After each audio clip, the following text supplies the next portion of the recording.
The concept of the Jewish apocalypse is deeply woven into the fabric of Jewish theology and history, encompassing a rich tradition of eschatological beliefs, ideas concerning the final events in the history of the world, and the destiny of humanity. Historical context: the origins of Jewish apocalyptic thought can be traced back to times of crisis and oppression, particularly during the Babylonian exile in the 6th century BCE. During this period, the destruction of the First Temple and the exile of the Jewish people stirred profound questions about divine justice and the fate of Israel.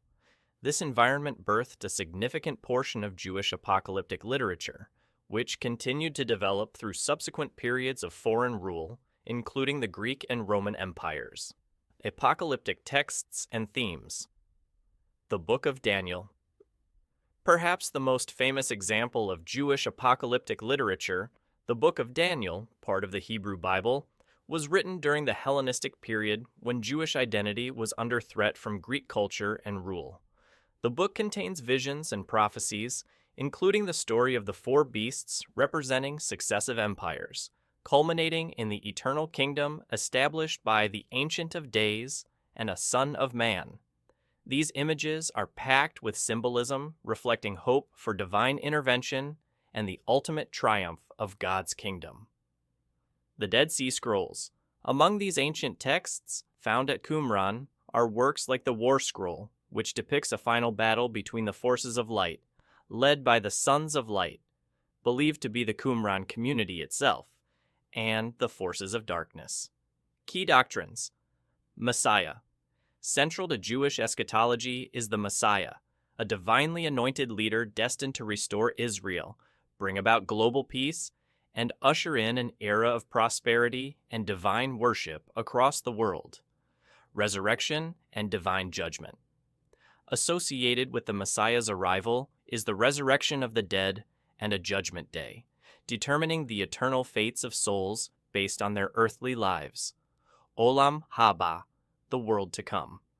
This era follows the Messianic age, envisioned as a time of universal recognition of the Hebrew God and a harmonious existence for all humanity, free from evil and suffering.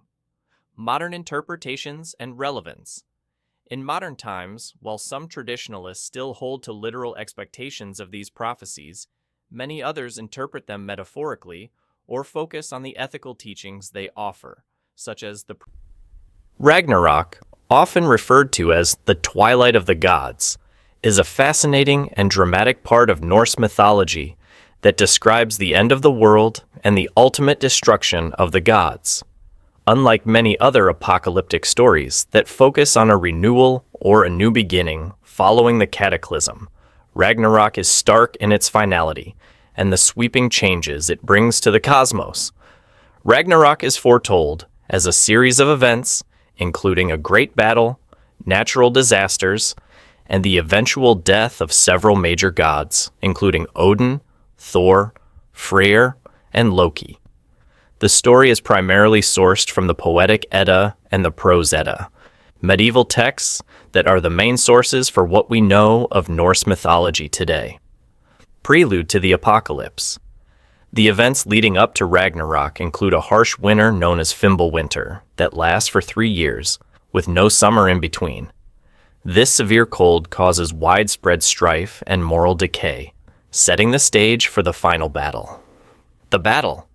The gods of Asgard, where the Norse gods reside, face off against the giants from Jotunheim and various monsters including the great wolf Fenrir and the world serpent Jormungandr. The gods and their enemies are destined to kill each other in this cataclysmic confrontation. The death of the gods. Key figures meet dramatic ends. Odin is swallowed by Fenrir. Thor dies from the poison of Jormungandr after slaying it. And Loki, who fights against the gods, is killed by Heimdall. Renewal after destruction. Despite the extensive destruction, the myth does not end on a completely bleak note. The world will submerge underwater and resurface, reborn and renewed. A few gods survive, and 2 human beings, Leif and Lifthrasir, emerge from the woods to repopulate the world. Ragnarok is rich in symbolic meaning, often interpreted as a reflection of the natural disasters that were common in Norse life, such as harsh winters and volcanic eruptions. It also reflects themes of inevitable decline and renewal, ideas that resonate with the Norse view of a cyclical universe where every ending leads to a new beginning. The Book of Revelation, also known as the Apocalypse of John, is the final book of the New Testament and the Christian Bible, offering a complex and vivid prophetic vision of the end times. This book is unique in its dramatic and symbolic content, depicting the ultimate battle between good and evil, the judgment of the soul, and the establishment of a new heaven and a new earth. Traditionally attributed to John the Apostle, it is believed to have been written around 95 AD while John was in exile on the island of Patmos in the Aegean Sea. This period was marked by the persecution of Christians under Roman rule, influencing the book's themes of martyrdom, perseverance, and the triumph of divine justice. Visions and symbols. Revelation is filled with complex symbols and imagery: 7 seals, 4 horsemen, the beast, the dragon, often identified as Satan, and the number 666, among others. Each element carries deep symbolic meaning, often interpreted as commentary on the spiritual and political struggles of the time. The 7 seals. The opening of these seals by the Lamb, Jesus Christ, triggers events leading up to the end, including war, famine, and natural disasters. The 7th seal introduces the 7 trumpets that unleash further divine retributions: the Antichrist and the Beast, figures that embody ultimate evil, deceiving humanity and waging war against the forces of good. The Battle of Armageddon, a final battle between the forces of good and evil, resulting in the defeat of Satan and his followers. The New Jerusalem. Following the final judgment and the defeat of evil, a new heaven and earth are created where God dwells among the people, marking an era of eternal peace and divine presence. The concept of the fifth sun is central to Aztec mythology and represents the current era in which we live, according to ancient Aztec beliefs. This narrative is part of a larger cosmological view that the universe has been created and destroyed in cycles, with each era called a sun. Each previous sun ended in catastrophe, and the fifth sun is no exception, prophesied to end with earthquakes. The Aztecs believed the universe had passed through 4 distinct eras, or suns before the current one, each associated with a different element and manner of destruction. First sun, Nahui Oxalotl, Jaguar Sun. This era ended when giant jaguars devoured all its people. Second sun, Nahui Ahekatl, Wind Sun. This world was destroyed by hurricanes, and the people turned into monkeys. Third sun, Nahui Quiahuitl, Rain Sun. Fire rained down during this sun, consuming everything. Fourth sun, Nahui Atl, Water Sun. This sun ended in a massive flood, turning the inhabitants into fish. Creation of the fifth sun. The myth of the fifth sun begins with the gods gathering in darkness to find a solution for the lack of a sun after the destruction of the fourth sun.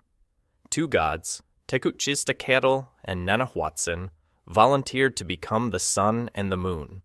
Through a self-sacrificial act where they threw themselves into a fire, they were transformed, with Nenahuatzin becoming the sun due to his humility and bravery, and Tekuchistacatl becoming the moon. To make the new sun move across the sky, the gods realized that it required the nourishment of human blood and hearts, instituting the practice of human sacrifice as an essential part of Aztec religious life. This belief underscored the Aztecs' view that human sacrifice was not merely a ritual act of violence, but a vital cosmic duty to ensure the continuation of the world and the cycle of nature. Kali Yuga, in Hinduism, represents the last of the 4 stages the world goes through as part of the cycle of yugas described in the Indian scriptures. The cycle begins with the Satya Yuga, Age of Truth, followed by the Treta Yuga, the Dvapara Yuga, and finally the Kali Yuga, the Age of Darkness and Ignorance. According to these traditions, the Kali Yuga is characterized by strife, discord, moral decay, and the breakdown of social order, all of which are seen as culminations of the human spirit's gradual decline from the purity of the Satya Yuga. The term Kali in Kali Yuga refers not to the goddess Kali, but to the demon Kali, who symbolizes evil and adversity.